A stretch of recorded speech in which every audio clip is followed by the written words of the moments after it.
This plant is called Peperomia pereskiifolia, and I do have to say that this is one of my favorite peperomia to grow, but I say that pretty much about every peperomia.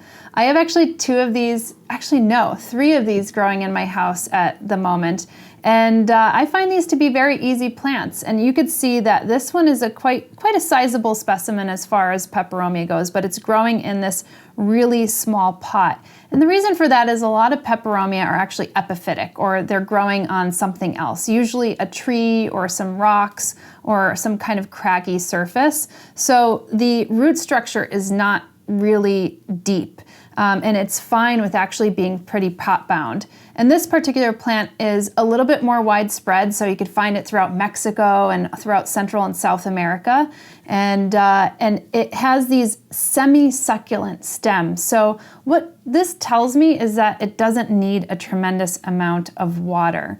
And like most peperomia, it also doesn't need a tremendous amount of light. So most of my peperomia I'm growing in kind of moderate light conditions, bright light, diffuse, or even some cases low light conditions.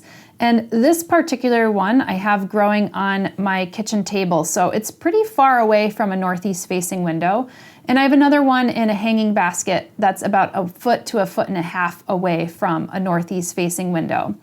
And these plants actually start to grow upright, but like some other peperomia, I'm thinking like Peperomia tetragona, it starts to actually run a little bit more scandent like this, which actually makes it a bit more of a nice hanging basket plant.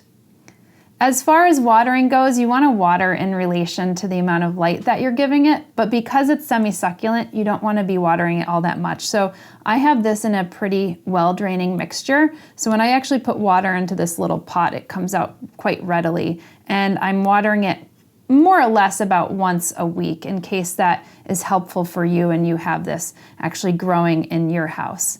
Fertilizing is fairly simple. I keep my peperomia pretty standard. I'll do a well-balanced fertilizer every other week, so on a bi-weekly basis. And if you're doing an organic fertilizer, you might want to up the amount of fertilizer that you're doing, so maybe you're doing it on a weekly basis. And if you're using a synthetic fertilizer, then I would cut it by half. So instead of a 1/2 teaspoon per gallon, you might be doing a 1/4 teaspoon per gallon on a bi-weekly basis.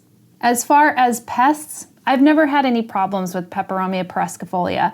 I think the main problem that people might have is just actually overwatering, and that is the case with most peperomia. I would always err on the side of watering a little less. But otherwise, this is a very rewarding, very beautiful plant. I love how it just kind of the leaves like whirl along the stems.